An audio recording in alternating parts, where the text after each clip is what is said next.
Preconceito. Já existe uma ideia preconcebida do que é o mundo lá de fora. E vejam que tudo isso está onde, pessoal? Na cabeça. Né? Na cabeça, na mente, na razão, ou na razão pouco desenvolvida daquelas pessoas que querem se manter, querem porque querem se manter na ignorância. E por isso que muitos dizem que a ignorância é uma bênção, né? Por que a ignorância é uma bênção? Porque você não tem que se preocupar com as consequências daquilo que você eventualmente vai enfrentar. Você pode ficar ali na sua vidinha, acomodada, sem se preocupar, sem ter grandes preocupações, sem ficar queimando a cabeça, os neurônios, né, como alguns dizem. Prefiro ficar na minha ignorância mesmo do que ter que enfrentar outras ideias. É o que muitas pessoas pensam, infelizmente. Né?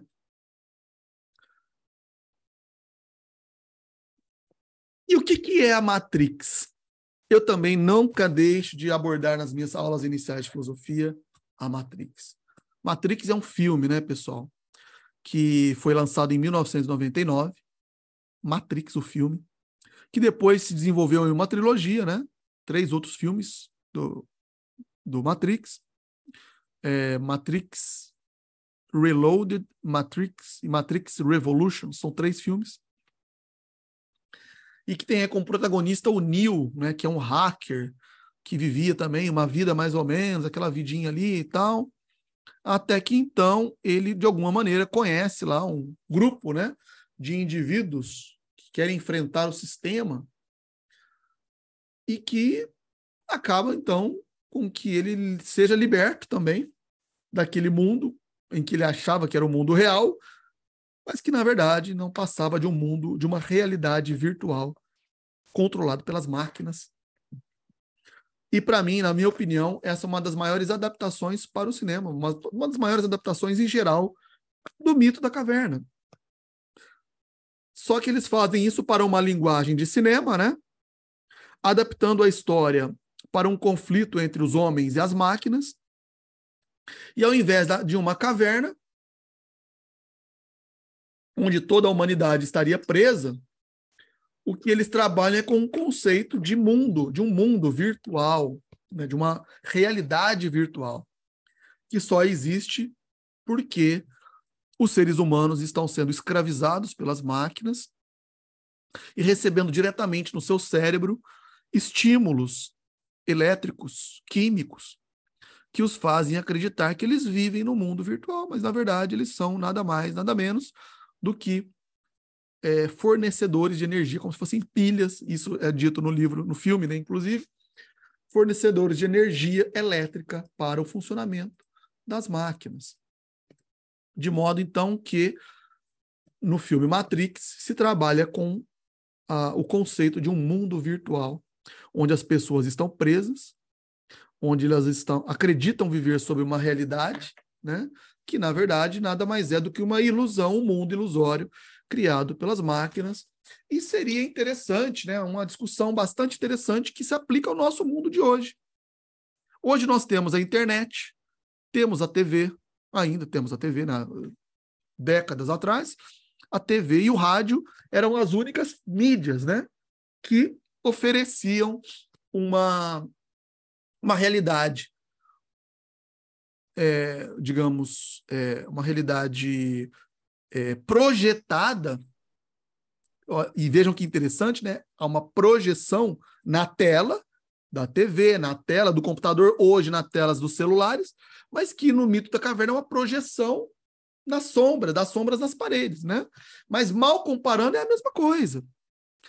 Seja projetado na parede, seja projetado na tela de uma TV, seja projetado numa tela de computador, ou numa tela de celular, ou de um smartphone, ou mesmo pelo som do rádio ou de qualquer outra mídia, o que está chegando até nós é uma versão de um determinado mundo que alguém, de alguma maneira, escolheu e está ali nos proporcionando o contato com essa realidade.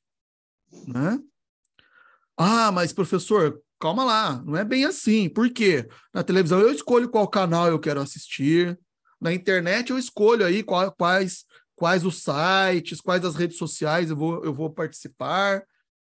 No rádio a mesma coisa, eu sintonizo eu só ouço aquela rádio tal que fala aquilo que eu gosto ou aquilo que eu concordo e tal.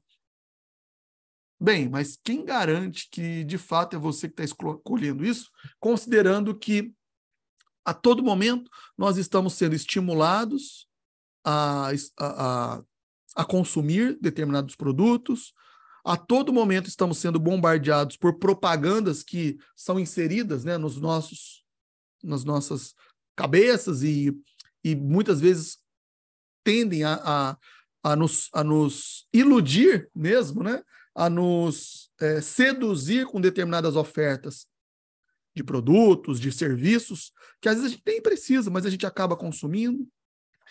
E o tal do algoritmo, que cada vez mais tem ficado cada vez mais aprimorado, mais inteligente, para entender, né, quem nós somos, os nossos principais gostos, como nós pensamos, e inclusive há casos famosos já, né, de interferência do algoritmo até mesmo nas nossas escolhas políticas. Nós teremos também oportunidade para eventualmente discutirmos até mesmo sobre isso. Ou seja, nós estamos também, querendo ou não, dentro de uma espécie de caverna e a gente nem percebe. E o filme Matrix, ele simboliza isso, né, ao mostrar para nós, né, quando a gente assiste o filme, que esse mundo em que nós vivemos pode não ser um mundo real.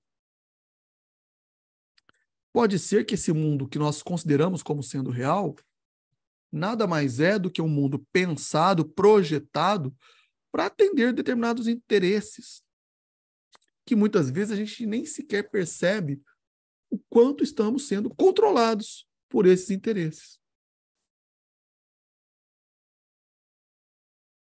Quem que gosta de ser controlado?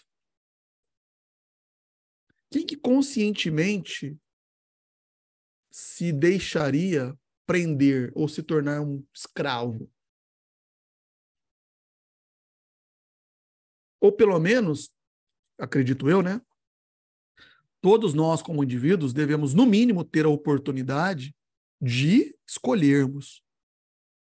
Ou pelo menos ter a ilusão de que escolhemos, né? Porque essa discussão aparece no filme Matrix mesmo, também, né? Se nós realmente tomamos decisões com base nas nossas escolhas, se nós temos liberdade para escolhermos o nosso destino, ou se tudo é projetado para que sejamos, de alguma maneira, controlados e até mesmo a gente acha que estamos tomando determinadas escolhas, mas, na verdade, essas escolhas já estão sendo ali trabalhadas, projetadas, e nós fazemos parte de uma determinada porcentagem, de um determinado algoritmo que praticamente já toma decisões por nós mesmos. E a gente não percebe, sem que a gente perceba. E por isso, essa temática do mundo virtual, que é o mundo que fará com que as nossas ideias sejam controladas, né? Foi muito bem abordado no Matrix e se aplica à nossa realidade atual. E por que eu estou falando tudo isso? Hoje em dia nós temos, por exemplo, aí, ó, inteligência artificial. Aqui sou eu perguntando para o chat GPT o que ele considera como filosofia. E ele vai falar um conceito de filosofia aí, né? Ou seja, uma inteligência artificial que a gente já está conversando e ele já está fornecendo respostas. E se eu não tiver suficientemente preparado, eu vou pegar essas respostas, vou aceitá-las como elas estão sendo aí dadas, apesar de que algumas delas até estão corretas dentro daquilo que nós até agora vimos, por exemplo, né? Aí ele vai lembrar, ó, a palavra filosofia tem origem grega e significa amor à sabedoria. Eu falei isso exatamente hoje. E está aí uma inteligência artificial conversando conosco e dando esse tipo de resposta, né? E tentando aí abranger a filosofia por vários campos, que inclusive nós teremos no nosso curso. metafísica, epistemologia, a ética, a lógica, filosofia da mente, dentre várias. Tudo isso é inteligência artificial que está apresentando. Tudo isso apareceu no filme Matrix. Ou seja, quem que está por trás dessas respostas, né? A gente precisa questionar quem que está fornecendo essas informações e quem é que está realmente no controle. Então, pessoal, filosofia, o que ela busca nos estimular é justamente isso. Nós estamos no controle da nossa vida ou somos controlados, como se fôssemos marionetes, né? Tem alguém controlando, mexendo nos fiozinhos, nos controlando, dizendo para a gente consumir, para a gente poder sair e trabalhar, ganhar o nosso dinheiro, pegar o nosso dinheiro, entregamos uma parte para o Estado, outra parte para as empresas, a gente consome, a gente se ilude, a gente gasta com coisas que nos dão ali um prazer temporário, aí passa esse prazer, a gente gasta com outras coisas e por aí vai. E a nossa vida segue. E a nossa vida passa como um raio. E às vezes a gente nem percebe o quanto que nós vivemos, ou sobre o que nós vivemos. Não questionamos, não nos conscientizamos de nada. E a filosofia, então, isso até mesmo numa perspectiva otimista, e eu estou tentando aqui também, sempre tento ser otimista, né? Nesse sentido, a filosofia ela pode nos apresentar caminhos que vão nos conduzir à sabedoria, mas sabedoria no sentido de estarmos acordados, alertas sobre tudo que nos rodeia, conscientes. E se quisermos ser controlados, porque tem muitas pessoas que não se importam, e tudo bem, eu quero ser controlado, eu quero que me digam o que eu devo fazer, o que eu não devo fazer, e para mim está ok. Mas pelo menos se dá a oportunidade para que alguém, para que as pessoas, então, digam, concordem, né? Ou possam anuir com isso. Façam isso de forma consciente, conscientizada. E aí, tudo bem, né? É uma escolha. A pessoa sabe que está tomando uma determinada escolha com base, então, supostamente, pelo menos, numa vontade própria, né? E veja, interessante, voltando aqui, o que o ChatGPT diz aqui, ó? Que a filosofia não se restringe apenas a buscar respostas, mas também a formular perguntas. Nós temos que ter essa capacidade de estarmos a todo momento formulando perguntas, não nos contentando com qualquer resposta. Inclusive aqui, será que essa pergunta, será que essas respostas geradas por inteligência artificial são corretas? Será que elas estão de acordo com a verdade, com o que a filosofia busca mesmo, né? Então temos que questionar isso. E vocês também têm que questionar, até mesmo o professor que está aqui falando com vocês. Estimular o pensamento crítico e promover a reflexão sobre as questões fundamentais da existência humana. O que nos leva a questionar, né? Que qualquer um de nós tem essa possibilidade de questionar a existência humana. O Aristóteles será aquele filósofo, terceiro filósofo dentre os mais importantes da antiguidade clássica, né? Discípulo de Platão, aquele que vai discordar em boa parte do que o seu mestre Platão dirá ao longo de sua vida, que filosofia é o caminho para não apenas compreendermos a nossa essência, quem nós somos, o que nós somos, né? E a nossa existência, o que a gente faz aqui, qual que é o nosso papel como ser humano, qual é o nosso papel como indivíduo, o que a gente está fazendo aqui nesse planeta, nessa realidade, né? Mas, sobretudo, direcionar a nossa vida em sociedade, sob o ponto de vista moral, ético e político. O Aristóteles vai trazer um conceito um pouco mais complexo, né, do que ele considera a filosofia. Primeiro, ele vai dizer, é um caminho. É um caminho. Nós vamos sair de um ponto e chegar a outro. O Platão dizia, nós vamos sair da ignorância e vamos passar por um caminho, vamos sair pela porta da caverna e atingirmos a sabedoria, o conhecimento. O Sócrates, de uma certa maneira, ele disse o mesmo, né? Que a missão de vida era combater as formas de ignorância. E ninguém combate alguma coisa sem se preparar para o combate, né? Quando você vai para o combate, você escolhe a sua armadura que vai te proteger, qual é a arma que você vai utilizar contra o seu inimigo, qual o treinamento que você vai desenvolver para ser eficiente naquele combate. Claro que estamos falando aqui de um combate intelectual, né, pelo conhecimento. Então, quais as ferramentas que nós vamos utilizar, quais tipos de conhecimentos nós vamos consumir, quais as fontes nós vamos escolher, para então estarmos preparados para enfrentar a ignorância. Então, todos eles apontam caminhos pelos quais nós deveremos atravessar e enfrentar. Porém, o Aristóteles ele dá um conceito aqui que vai além do que os seus anteriores mestres, Sócrates e Platão, haviam apresentado antes. Querendo ou não, de uma certa forma, eu já trouxe isso aqui na minha explanação, né? Querendo ou não, eu já apresentei isso de uma certa maneira aqui, que é a ideia de coletividade, de vida em sociedade. Vejam aqui, ó. O caminho para não apenas compreendermos nossa essência, nossa existência individual.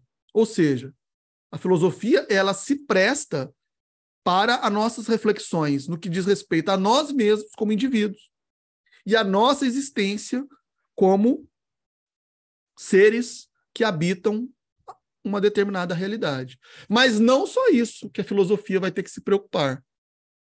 A filosofia ela vai se preocupar com o todo no qual nós estamos inseridos, a sociedade.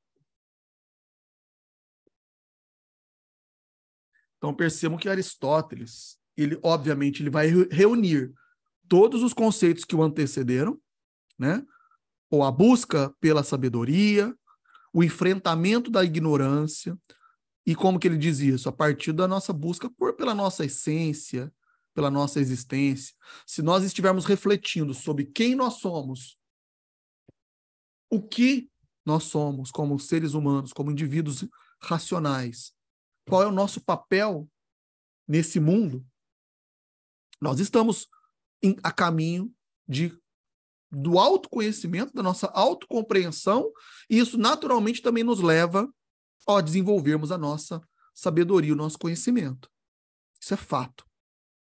Mas, além disso, nós precisamos também compreender como que vai se dar a nossa relação com todos aqueles que estão à nossa volta, a nossa família, os nossos amigos, os nossos vizinhos de bairro, os nossos concidadãos que convivem conosco numa determinada cidade e todos os demais com quem nós convivemos no nosso estado, no nosso país, na nossa nação e, para não dizer, no mundo. A filosofia ela vai então também nos auxiliar a compreender e nos levar no caminho da sabedoria para o convívio com os demais, com os outros. E por isso, há uma relação direta entre a filosofia e a política, com a ética, que são os valores que direcionam a coletividade, e com a moral, que são as nossas escolhas individuais, porque as nossas escolhas individuais refletem também ou poderão influenciar, poderão atingir na vida das outras pessoas. O que eu escolho fazer na minha vida irá naturalmente refletir e repercutir na vida das outras pessoas. Se eu escolho o caminho do bem, eu vou naturalmente dividir, compartilhar coisas boas com as outras pessoas. Se eu escolho o caminho do mal, eu vou causar mal não só a mim, mas também a outras pessoas, eu vou atingir outras pessoas. Ou seja, as minhas escolhas morais interferem nas escolhas morais ou na vida das outras pessoas. E as minhas escolhas morais também têm que estar de acordo com a coletividade, com os componentes éticos que direcionam o restante da sociedade. Ou muitas vezes a minha moralidade ou as minhas escolhas morais são também influenciadas pelas escolhas, os princípios éticos que compõem a sociedade. Vamos ter oportunidade para falar isso no módulo sobre filosofia moral, lá quando estivermos tratando dos ramos da filosofia. E tudo isso tem relação, gostemos ou não, eu sei que tem muita gente que tem uma certa repugnância, né, ou não gostam de ouvir falar, não gosta nem de ouvir falar de política. Mas o Aristóteles, ele não vai deixar a gente escapar dessa reflexão. Inclusive, um dos seus livros mais famosos é justamente A Política. Assim como Platão deu o título de A República. Sendo que república nada mais é do que uma forma de governo. Assim como existe a monarquia, né? Assim como existem ditaduras, governos totalitaristas, existem as democracias, existem as repúblicas. Portanto, falar de filosofia é também falar sobre ética. Esse aqui é outro livro do Aristóteles, Ética a Nicômaco.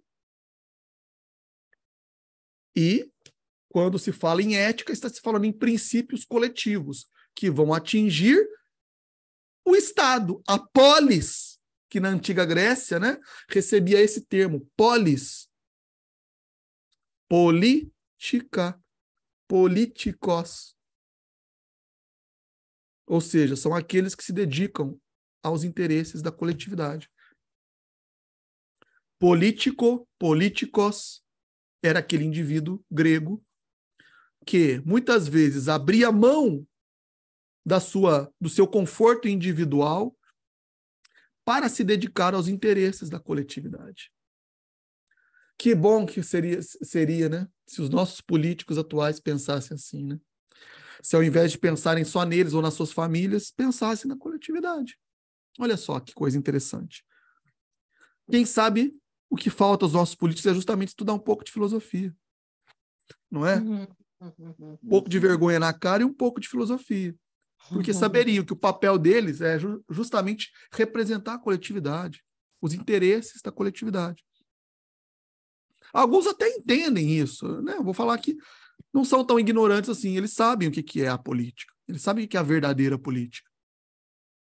Só que eles vão pensar só mesmo, tem às vezes uma mente muito pequena, às vezes muito limitada. E o que eles entendem por coletividade, como eu disse, é a sua família, os seus amigos e o seu grupinho ali, que sempre vai fazer com que eles não larguem o osso, né, do cargo, da política, onde eles já estão.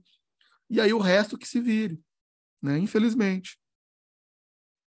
Nós teremos oportunidade também de avançarmos sobre esses temas e entendermos, então, que falar de política, falar de interesses coletivos, também está relacionado com a sabedoria, com a busca pela sabedoria. Agora, a principal diferença que o Aristóteles ele possui, né, do seu mestre Platão, é o seu método filosófico, o seu método de acesso ao conhecimento, que é o chamado empirismo. Eu disse anteriormente que o Platão ele definia a filosofia a partir do mundo das ideias, apontando o dedo para cima, né? O Platão ele é simbolizado com a mão apontada para baixo ou para frente, né? Assim, né?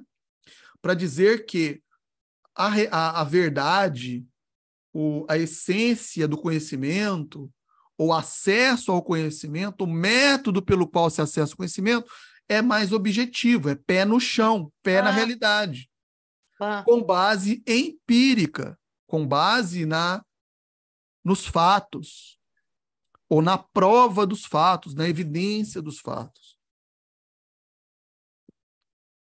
É nesse ponto que o Aristóteles se diferencia e, de uma certa forma, até bate de frente com Platão, que foi o seu mestre.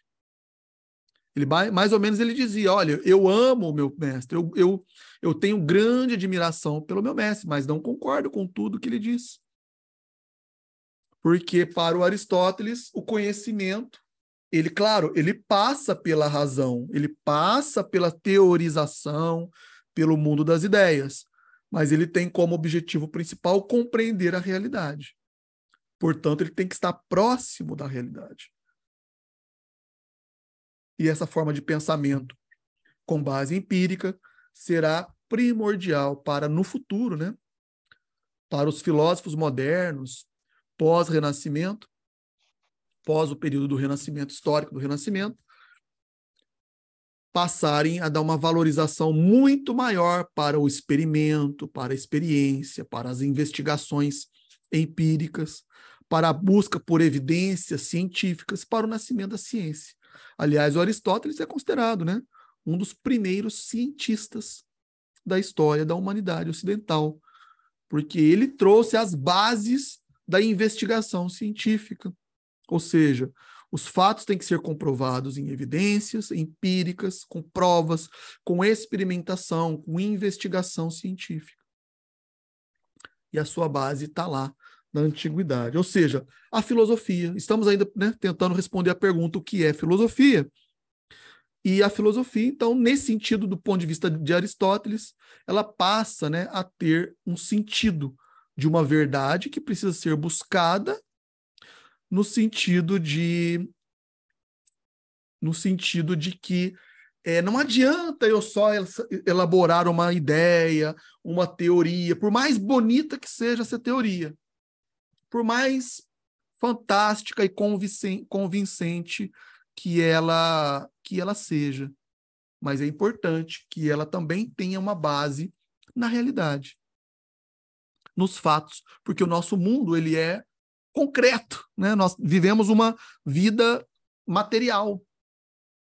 E ainda que nós possamos criar ideias abstratas, conceitos, né, que são amplos e que muitas vezes não têm uma base empírica, se a gente quiser trazer uma certa objetividade, uma certa até mesmo seriedade a determinado conhecimento, a gente precisa também partir de uma base empírica, e esse é um conhecimento que o Aristóteles, então, trará para o campo da filosofia.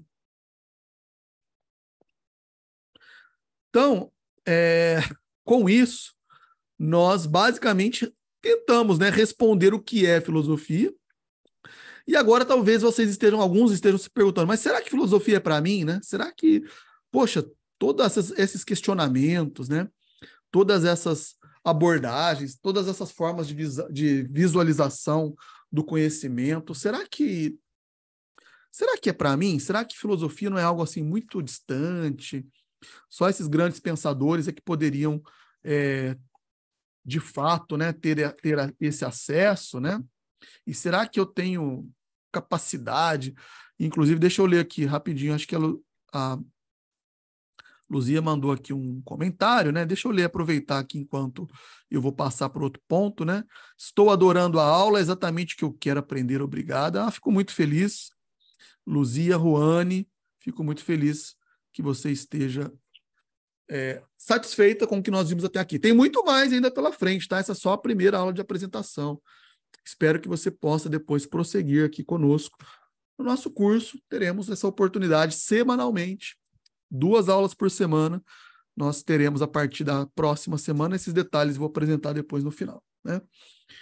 Mas aí, então, a gente pode se perguntar, né? Será que filosofia, né? Esse estudo, essa dedicação, ela se aplica para nós? Eu responderia, olha, todos nós que estivermos aqui, ó, dentro dessa caverna, e querendo ou não, como eu disse lá no começo, todos nós somos ignorantes em alguma área. E por mais que a gente estude, por mais que a gente alcance determinado conhecimento, outras perguntas vão surgindo, outras respostas vão sendo necessárias. Então, às vezes, a gente sai de uma caverna para cair dentro de outra caverna, para poder tentar sair dessa caverna, e assim a gente vai, sempre em busca da luz, do conhecimento. E filosofia para quem que é, então? Porque, vejam, Passando agora para esse próximo ponto. Todos podemos pensar filosoficamente. Todos, sem exceção. Todos nós podemos ser filósofos. Será que filósofo é só aquele que estudou filosofia? Pensou uma tese mirabolante sobre a existência, sobre o universo, sobre as verdades universais? Filósofo é só aquele que largou mão de toda a sua vida, foi lá para um monte, foi lá para uma montanha, foi para o fundo de uma floresta, fica lá refletindo, refletindo, refletindo e pensando na vida, e depois de passar a vida inteira refletindo, chegou no final da vida, ele vai ter uma iluminação e ele vai ter uma resposta para todas as coisas. Será mesmo? Ou será que esse sujeito vai sumir do mapa, vai querer se dedicar a todo tipo de reflexão e no final não vai ter uma resposta satisfatória?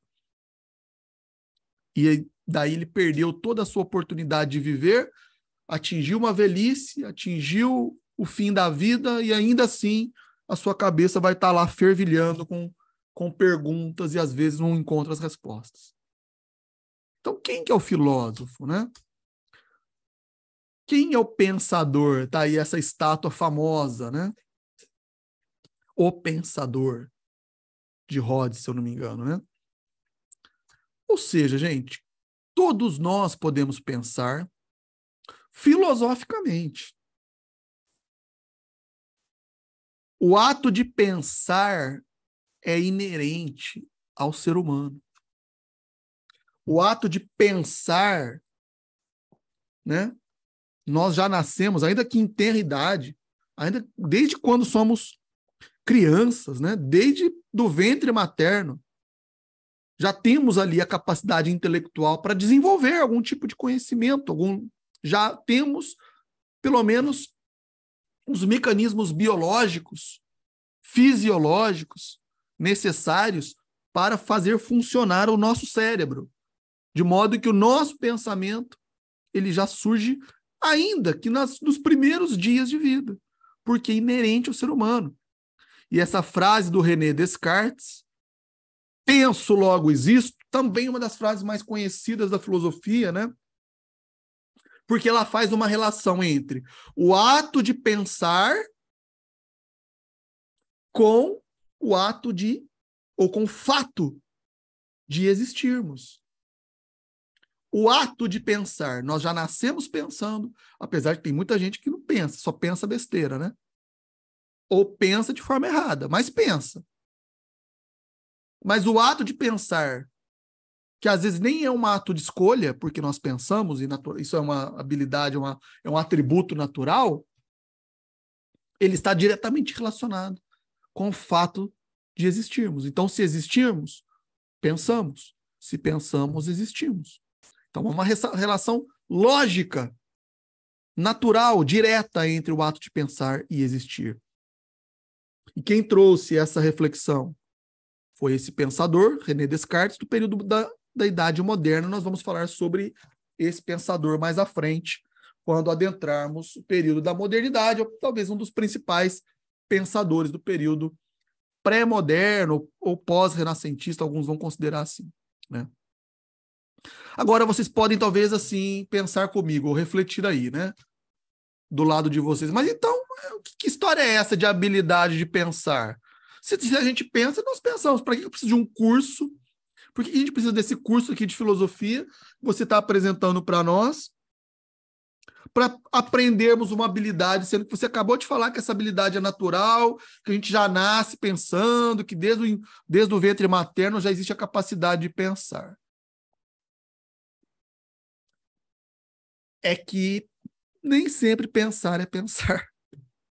Eu vou falar isso e vocês vão achar que eu tô, né, que eu tô enrolando, né? Nem sempre pensar é, de fato, pensar. Como que eu vou explicar isso? Por meio da tradução incorreta que muitos fazem dessa frase do René Descartes. Por quê? Essa frase, penso, logo existo, ela ficou bastante conhecida a partir de uma tradução mal feita desta expressão latina, cogito ergo sum. Cogito ou cogito ergo sum, a maioria entendeu ou passou a traduzir como penso, logo existo. Porque, querendo ou não, cogitar é um verbo que também pode ser considerado sinônimo de pensar.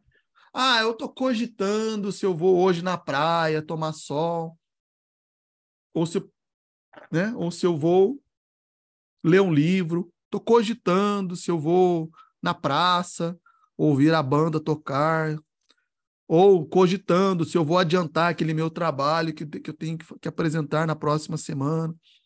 Ou seja, você está pensando ali, né? Você está pensando com você mesmo.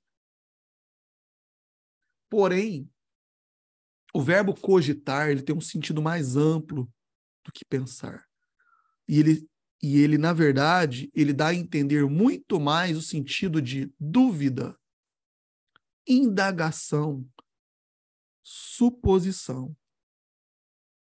De modo que talvez o correto nessa frase, cogito ergo sum, o correto talvez a ser traduzido seria duvido, logo existo.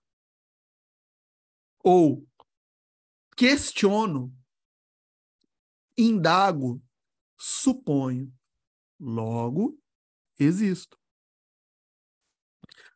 E a gente quer dizer com isso é que o ato de pensar, ele é inerente à natureza humana. Todo mundo pensa, todo mundo tem o seu cérebro funcionando. Ninguém consegue desligar o cérebro.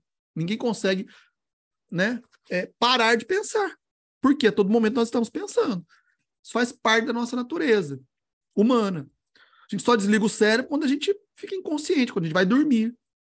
Ou quando a gente encha, né, a cabeça de cachaça, de droga, ou qualquer coisa do tipo, para quem consome esse tipo de, né, em exagero, né, quem consome determinadas substâncias e que acabam ficando inconscientes, ou por uma questão de doença mental, perdem a sua consciência e perdem a sua capacidade de pensar, naturalmente. Então, todos nós pensamos.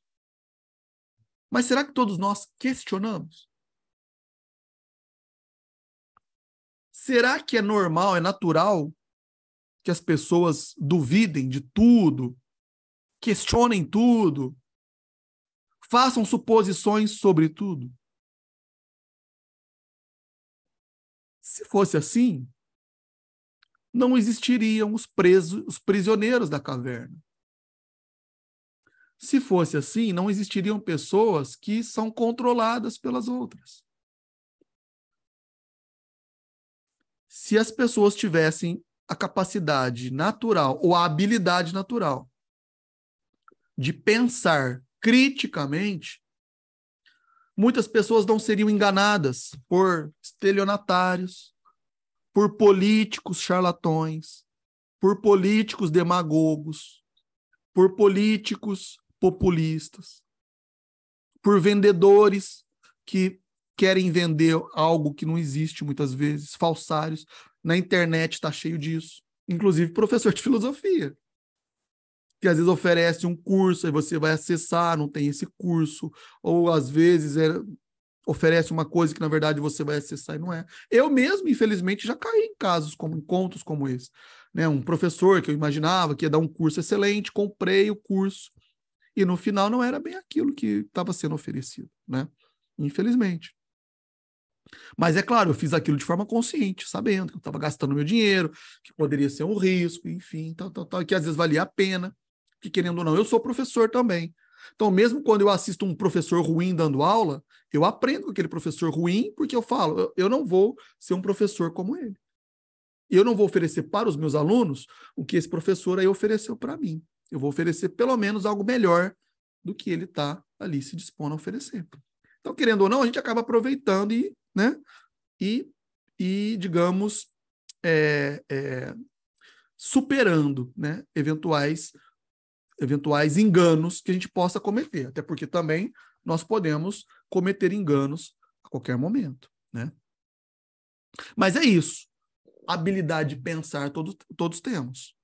Mas a capacidade, a habilidade de pensar criticamente, conscientemente, nós temos que desenvolver. E é para isso que esse curso aqui nosso existe, né? Todos nós, qualquer um de nós, qualquer indivíduo pode ser um filósofo. Ora, para ser filósofo, não basta pensar por pensar. É necessário que se questione, que coloque em dúvidas, que se faça questionamentos sobre aquilo que está ao nosso redor. E aqui está o mesmo René Descartes. Essa aqui é uma publicação que vocês encontram lá no meu Instagram, tá? Podem ver que tá, inclusive tem meu logotipo aí, a minha arroba, professor, _ Jusemar, _ Moraes. E tem essa frase famosa também do René Descartes, o mesmo que fez essa frase, penso, logo existo, cogito, ergo sum. Para buscar a verdade, é necessário, ao menos uma vez na vida, duvidar, tanto quanto possível, de todas as coisas. É isso. É isso, pessoal. Vocês estão vendo aí, por essa outra citação do Descartes, que não basta só pensar sobre as coisas, sobre os fatos, sobre os acontecimentos. É preciso também termos a capacidade de duvidar, ao menos uma vez na vida, como ele diz. Porque também a gente não pode ficar duvidando de tudo, né? Aquele indivíduo que fica duvidando de tudo é o indivíduo também que vive uma vida paranoica. Ah, eu não acredito em ninguém, não acredito em nada, não confio em ninguém. É uma vida bastante complicada. A gente tem que também, a gente precisa também saber separar, né, o joio do trigo.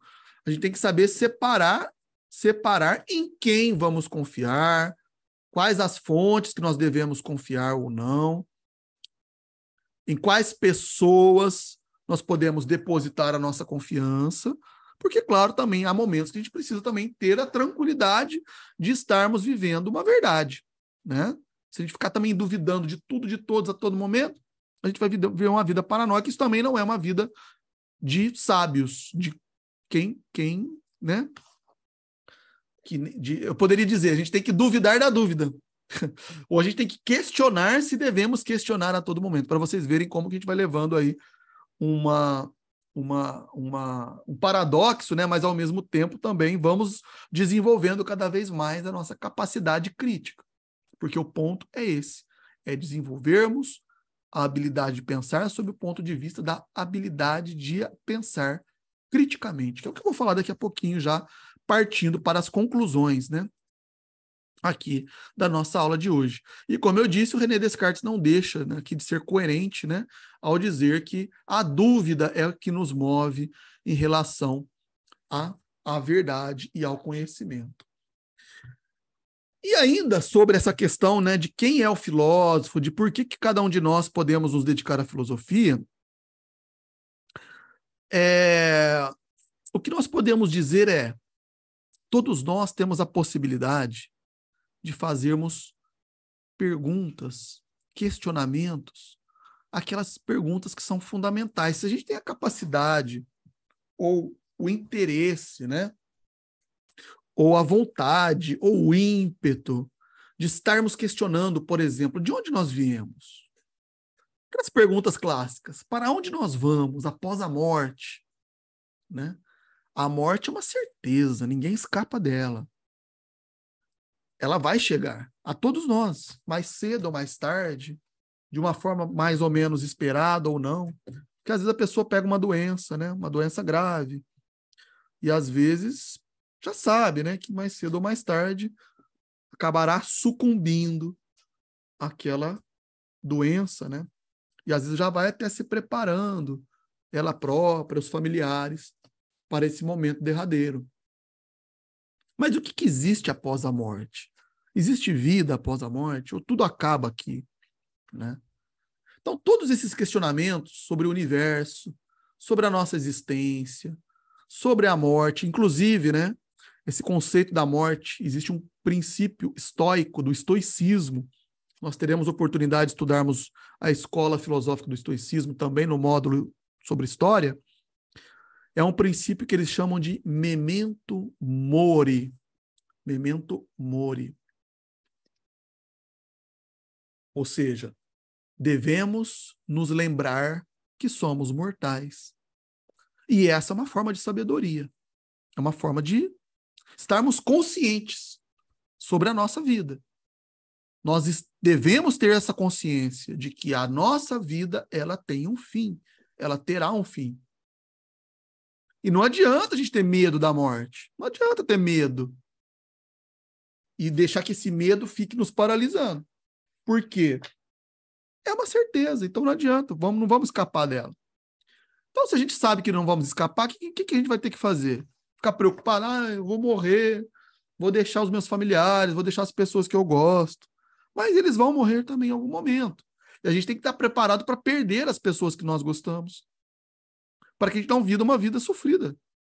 Justamente ficando pensando o que vai acontecer amanhã, ou quando vai acontecer amanhã. Vamos aproveitar o hoje. Então, vamos usar esse conhecimento para que a gente aproveite a nossa vida o máximo possível, enquanto pudermos, para aprendermos o máximo que possível, o máximo que pudermos, enquanto estivermos vivos, respirando com saúde. E era esse o conselho que os estoicos davam, né? Marco Aurélio, Sêneca, o Epiteto. Vamos lembrar todos os dias que nós somos mortais. Pode ser que amanhã a gente já não esteja mais aqui. O que vai vir depois? Não sei. Algo pode ser que venha, pode ser que não venha. Mas então, vamos aproveitar o momento. Vamos aproveitar o agora. E quando a gente fala de morte, quando a gente fala da possibilidade de sermos mortais, levamos esse questionamento também para a sociedade. A violência do ser humano, né? Até me perdoem quem estiver vendo essa imagem de um cadáver, de um soldado morto, isso aqui é na guerra da Ucrânia, né? O ser humano tem essa capacidade de se autodestruir, de matar outros semelhantes. O que leva um ser humano a matar outro ser humano? Então, são questões fundamentais que nos perseguem. Quem que está correto? Quem que está certo nessa guerra? Tem lado certo? A Rússia? A Ucrânia? Será que não são os dois que estão errados? Ou será que tem um mais do que o outro? Qual que é o motivo? Um está invadindo o outro? Por que está gerando essa invasão? Com base no quê? Quais são as razões? Então, claro, a gente não vai entrar em detalhes aqui, não vamos entrar em questionamentos específicos, né, sobre o mérito dessa guerra, mas aqui é só um exemplo para simbolizar outras tantas guerras que já passaram pela história da humanidade e que poderão no futuro também se repetirem, mas não seria melhor a gente aprender com o passado, aproveitar o presente para evitar esse tipo de carnificina no futuro?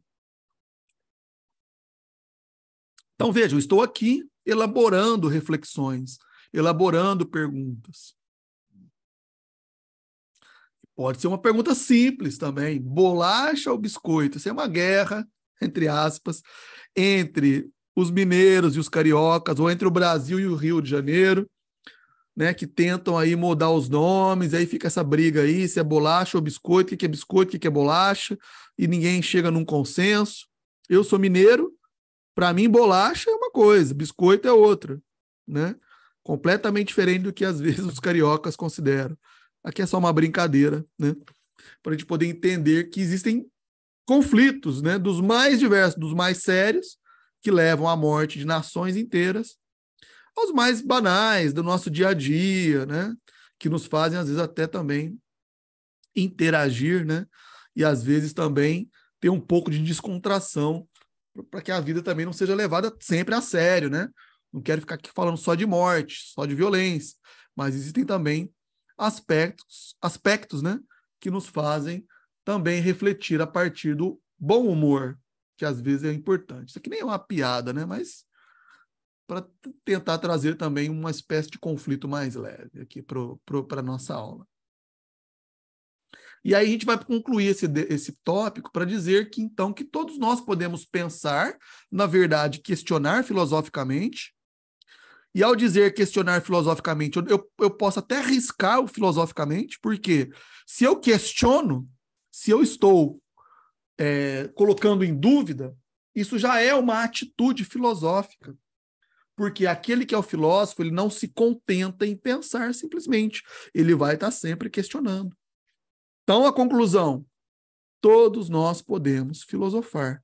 Se todos nós podemos filosofar, questionando se é bolacha ou biscoito, se refletindo sobre a guerra, sobre a violência da humanidade, se quem está certo na guerra existe o lado certo, se não, se a nossa morte, o que vai existir após a morte, de onde nós viemos, para onde nós vamos. Ou seja, todo esse tipo de questionamento nos leva à filosofia, nos leva a filosofar. E se todos nós podemos filosofar, nós podemos desenvolver de uma maneira constante essa habilidade de questionar. Para partirmos para a finalização dessa aula de hoje, que já se estendeu demais, e vocês podem ver que eu não economizo, né, na nossa aula, que já estamos, acho que há mais de 2 horas aqui, né? Já deu 2 horas? Deixa eu ver se eu tenho tempo aqui para contar. A gente começou umas 8h30, já são 10h30, né? Mas o mais importante é sairmos com as nossas reflexões sendo colocadas em dia. Mas para a conclusão, vou tentar acelerar aqui para poder finalizar e depois dar tempo também de vocês pensarem, se vão refletir também, se vale a pena prosseguir ou não no curso, né? Esse último ponto que vai questionar se essas perguntas fundamentais, que a gente acabou de passar por elas, são exclusivas dos filósofos, ou se nós podemos expandir esses questionamentos para outras áreas do conhecimento. Se a filosofia, ela conversa, ela se conecta com outras áreas do conhecimento.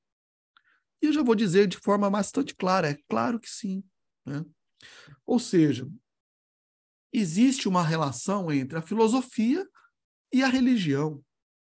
Porque aquelas mesmas perguntas que foram feitas anteriormente, de onde nós viemos, para onde vamos, a natureza bélica do ser humano, uma série de outros questionamentos nós podemos trazer para a atualidade, né?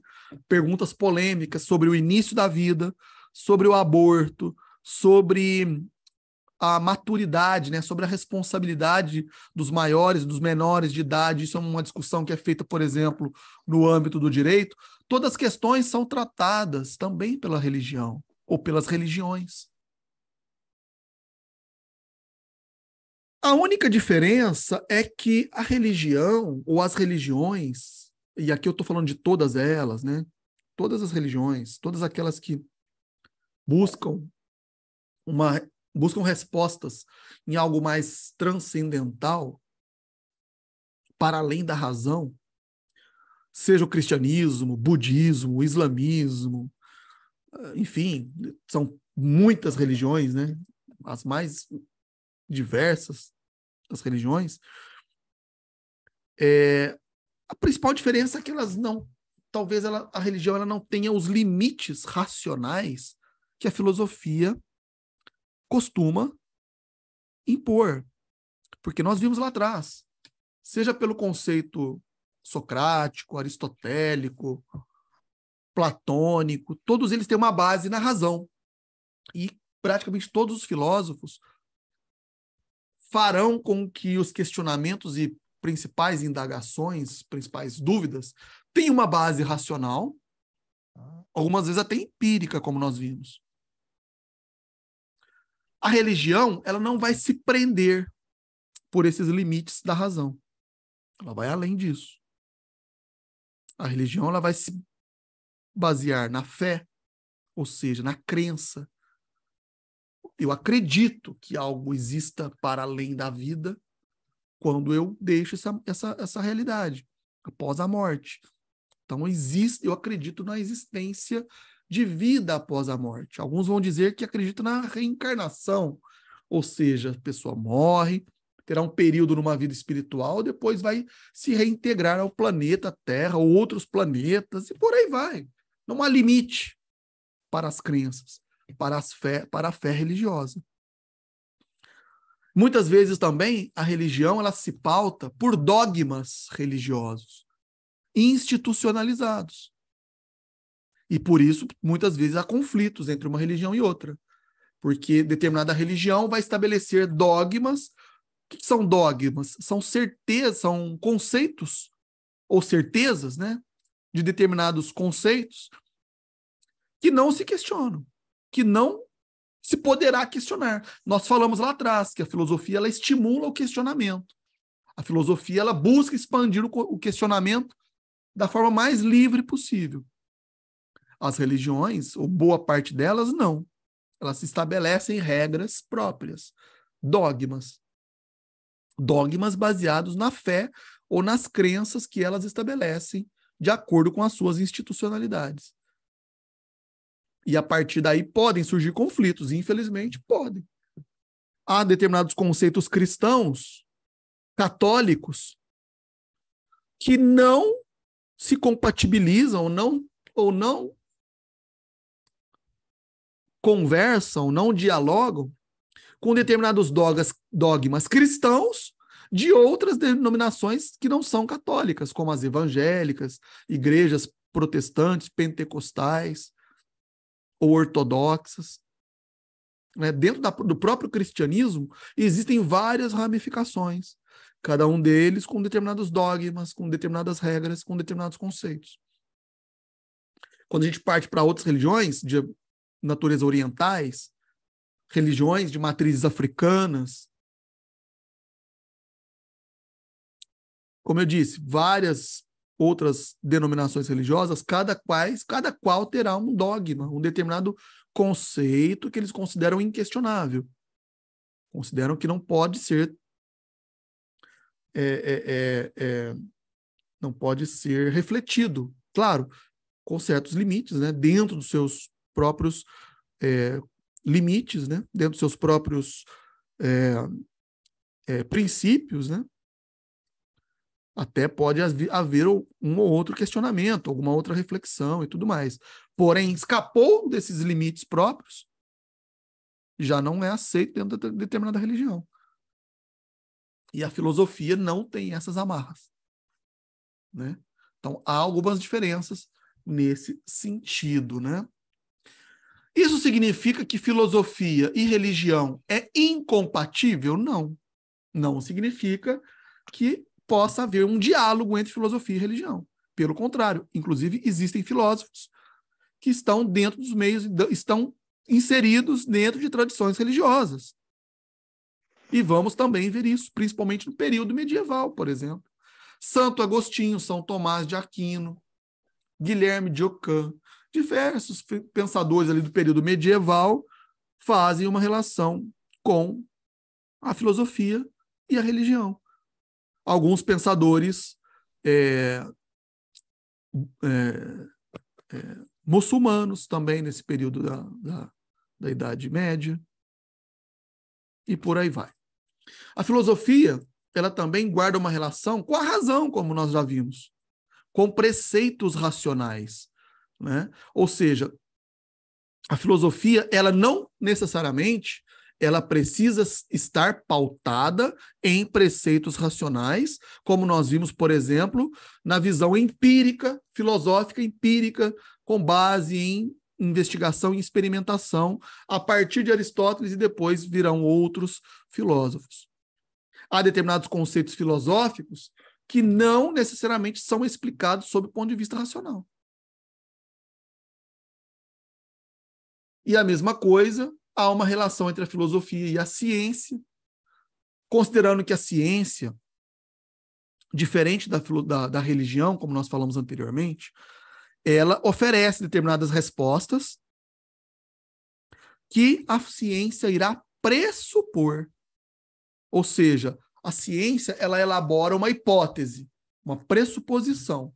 E aí ela vai investigar, ela vai correr atrás, ela vai perseguir uma confirmação sob o ponto de vista científico daquela hipótese ou daquela pressuposição. E aí, diferente da religião, que é mais restrita, a ciência ela se expande um pouco mais, porque ela, inclusive, aceita determinados questionamentos em contrário, apesar que existe também muito dogma dentro da ciência. Mas, se eventualmente surge uma evidência ou uma explicação mais racional para um determinado fenômeno, e a ciência absorve esse conhecimento, ela simplesmente abandona aqueles conceitos anteriores e passa, então, a aderir, a seguir aqueles novos conceitos gerados a partir de uma determinada investigação científica, né? Ela não alcança a amplitude que a filosofia e a religião propõem, ela é mais restrita. Porém, ela pode seguir as mesmas bases racionais da filosofia, né? Aqui eu tenho um exemplo interessante que pode fazer nós podemos fazer aqui um rápido questionamento com base em todas essas outras áreas do conhecimento, a filosofia, a religião e a ciência, que é justamente a questão em volta da construção das pirâmides. É um mistério para alguns, né, até hoje, como que foram construídas as pirâmides. De modo que a gente pode partir de uma pergunta filosófica: quem construiu as pirâmides? Quem foi responsável pela construção das pirâmides na antiguidade egípcia? Havia tecnologia para isso? Havia conhecimento suficiente para a construção dessas pirâmides? Ora, elas foram construídas, né?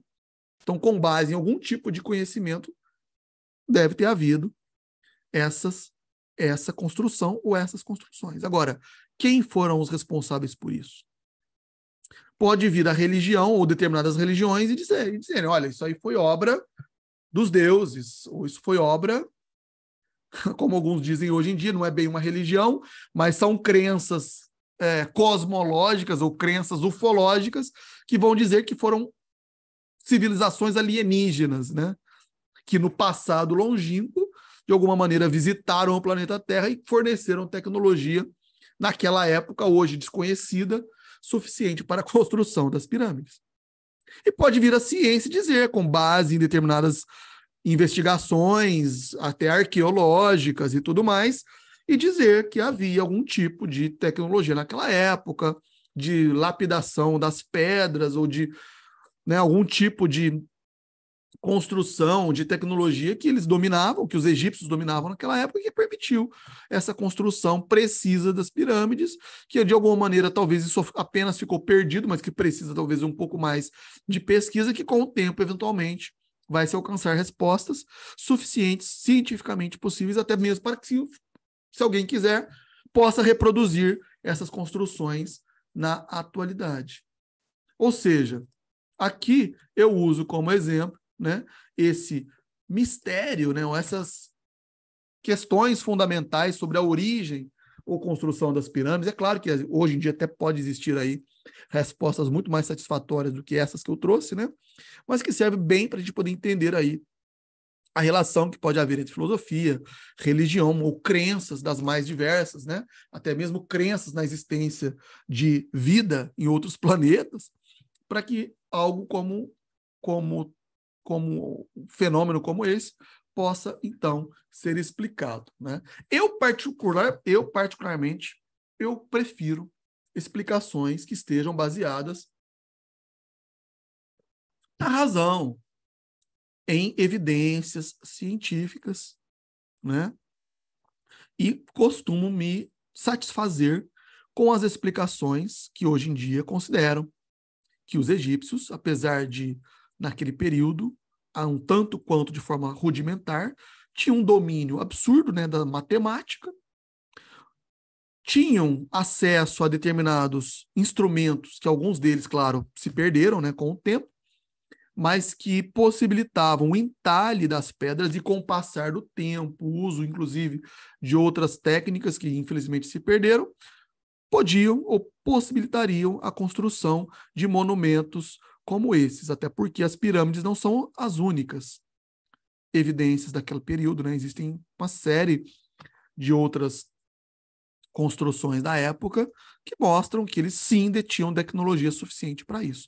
Então, eu não preciso recorrer, por exemplo, a explicações extraordinárias, né? Explicações excêntricas ou extra-humanas, né, para poder compreender essa capacidade humana daquela época. Agora, é intrigante, como que esse conhecimento em matemática se desenvolveu tanto naquele período, Por que que tanto se perdeu? Por que que hoje em dia algumas dessas indagações, né, a respeito dessas civilizações antigas ainda permanecem, né? Então, esse tipo de pergunta, esse tipo de questionamento é que nos fazem, é o que faz com que a filosofia tenha ainda bastante espaço, né, para a gente poder trazer a essas indagações. Finalmente, para concluir, né, a nossa aula já longa, né, essa palestra mesmo, é praticamente uma palestra, né, de filosofia. Por que a filosofia? Para que serve a filosofia? Muitos fazem essa pergunta. Por que eu vou estudar a filosofia? Para que ela serve? Por que filosofia? E eu diria, de início, para sairmos da caverna, para sairmos da ignorância, para adquirirmos um conhecimento, ainda que esse conhecimento sirva só para nós, para uma satisfação individual, pessoal. Isso já é um grande passo, porque um sujeito que tem conhecimento, uma pessoa que detém sabedoria, ela vive muito melhor consigo mesma e muito melhor com aqueles que estão ao seu redor, que estão ao seu lado. Porque conhecimento traz liberdade, como nós vimos lá atrás. Porque o conhecimento, a sabedoria, a filosofia, ela nos livra da ignorância. E ao nos dar liberdade, nos livrar da ignorância, dificulta tremendamente que sejamos acorrentados e, portanto, sejamos controlados. Quem que gosta de ser enganado? Quem que gosta de ser controlado? Tenho certeza que todo mundo vai responder que não gosta, que ninguém gosta de ser enganado, ninguém gosta de ser controlado, ninguém sente prazer nisso. Claro, tem pessoas que, como eu disse, podem até escolher conscientemente ser enganadas. Ou conscientemente se submeterem a determinados tipos de controle. Por exemplo, o trabalho. Querendo ou não, quando a gente está trabalhando numa empresa, a gente tem hora para entrar, hora para sair, hora para comer, às vezes hora até para ir no banheiro. Né? Muitos trabalhadores passam por isso.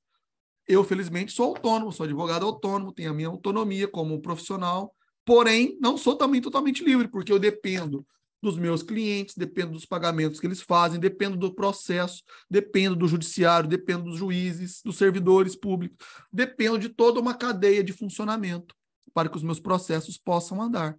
E às vezes a gente se sente como Coringa, né? Como esse personagem que, na verdade, se tornou até mesmo um vilão, né? No mundo fictício da DC Comics, no mundo fictício do Batman, né? do universo da DC Comics, onde ele se torna um vilão porque ele se rebelou contra a sociedade, se tornou um indivíduo que cansou de ser enganado, cansou de ser controlado e chegou no extremo de se tornar um psicopata, de se tornar um terrorista e passou, então, a aterrorizar mesmo toda uma cidade, toda uma sociedade. Mas partindo, né? Do momento não, mas de uma conscientização de que ele era enganado, que ele era controlado, e que para ele ter a liberdade absoluta, e eu já vou dizer que liberdade absoluta ninguém tem, ele passou então a ser um agente do caos. Agente que partiu para um extremo oposto, né? E para se tornar absolutamente livre, porque ninguém é absolutamente livre, passou então a se tornar um indivíduo que passou a ameaçar a própria sociedade. Então ninguém precisa chegar ao extremo de se tornar um terrorista, um indivíduo que vai buscar o caos, mas podemos sim, claro, buscar nos conscientizarmos sobre a verdade para que pelo menos a gente não viva sob a ilusão. Aqui vocês podem ver uma imagem que, na verdade, ela nos ilude ao enganar os nossos sentidos, né? oculares, o sentido da nossa visão, e vocês estão vendo, estão olhando para essa imagem como eu estou olhando agora e vendo ela se movimentar. Mas, na verdade, o que nós temos aí? Apenas uma série de imagens e cores que são estáticas, porém que, de alguma maneira, elas provocam uma reação na nossa visão, principalmente se a gente olhar para aquele pontinho azul lá do centro, que nos dá a sensação de um tipo de movimento, como se tivesse um túnel, né? Se movimentando. E nem que a gente queira não olhar, a gente olha e vê movimento nela. Para a gente observar que nem nos nossos sentidos nós podemos confiar. Nem nos nossos sentidos nós podemos confiar cegamente. A verdade qual é? Não existe movimento. Mas eu não consigo nem sequer enxergar essa imagem de forma estática, porque eu estou sendo enganado pelos sentidos, pelos meus sentidos. Porque os meus olhos, de alguma maneira, eles reagem a essa imagem e fazem eu acreditar que há movimento nela. A mesma coisa nessa outra imagem. Eu não quero deixar ninguém zonzo aqui, porque ficar olhando muito a gente fica até meio zonzo. Mas isso por quê? Essas imagens, elas estão confeccionadas de uma tal maneira para iludir. E aí que vem a nossa reflexão aqui.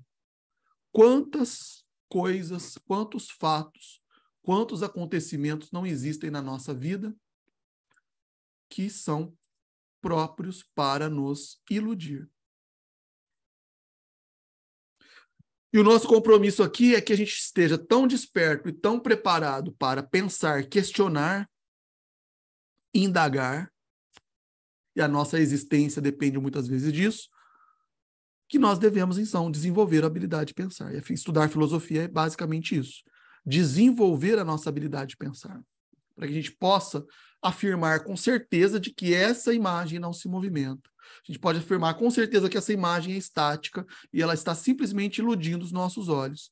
Para que a gente possa não cedermos ao ponto de nos tornarmos também indivíduos que vão simplesmente nos revoltarmos, né, e nos tornarmos agentes do caos. Porque há um meio termo para se alcançar também a verdade. Eu devo pensar e devo refletir, né? Eu devo pensar e questionar. E questionar é ter pensamento crítico. Seja onde for, para que a gente não caia nas conversas, nas ilusões políticas, e não nos, né? E ao pensarmos que vamos eleger determinados indivíduos, estamos apenas dando a chave do cofre para determinados políticos, por exemplo, que só querem ocupar o espaço. E quando também consumirmos, não deixarmos nos iludir por propagandas, por exemplo, achando que aquilo lá é a verdade, e quando na verdade, quando a gente vai realmente adquirir um determinado produto, vamos perceber que apenas estamos comprando aí uma determinada ilusão. É isso que é, então, desenvolvermos a habilidade de pensar. É isso, essa que é o caminho, né, que a filosofia tem a nos oferecer. Por último, e aí eu prometo que a última reflexão que nós temos nessa nossa aula de hoje, o Albert Einstein nos legou essa frase, né? A mente que se abre a uma nova ideia jamais voltará ao seu tamanho original. Ou seja, quando nós nos dedicamos a pensar, quando nós escolhemos o caminho do conhecimento, da sabedoria, não há como, então, regredirmos e voltarmos ao estado de ignorância que antes nós estávamos. Nós sempre teremos um caminho amplo pela frente. A mente que se expande, ela adquire um determinado patamar, um determinado aspecto que ela jamais permite que a gente retome aquele estado, então, de ignorância. É esse o caminho que a filosofia tem a nos oferecer. É essa habilidade de pensar que a filosofia tem para nos oferecer, nos dar como caminho para seguirmos em frente. E era isso, pessoal, que eu tinha para apresentar hoje, nessa nossa primeira aula, nessa aula de apresentação do curso de filosofia. Fico muito agradecido, muito lisonjeado com aqueles que puderam acompanhar aqui até o final. Eu tenho depois, para aqueles que se interessarem, né? Nós teremos lá no grupo, daqueles que optaram, né, por participar do nosso grupo de filosofia, aqueles que eventualmente quiserem continuar e adquirir o curso de filosofia, eu estarei à disposição para esclarecimento de eventuais dúvidas. Vou disponibilizar também o acesso, né, para a aquisição do curso, considerando que as aulas vão iniciar a partir da próxima semana, na terça-feira. Essas informações, claro, né, eu vou depois disponibilizar para todos vocês que estiverem participando lá do nosso grupo do WhatsApp. Aqueles que não estiverem assistindo essa aula por outro meio ou em algum outro momento, basta depois acessarem lá pelos links, né, que eu estou disponibilizando lá no Instagram, vão ter acesso também à participação lá aos grupos do WhatsApp, aos canais que eu tenho disponível também no Instagram. E todas as informações virão por lá, e eu espero revê-los novamente nas nossas aulas futuramente. Bom, é isso, pessoal. Agradeço imensamente a presença de todos e todas, e daremos, então, por encerrada a nossa aula de hoje. Muito obrigado e até a próxima.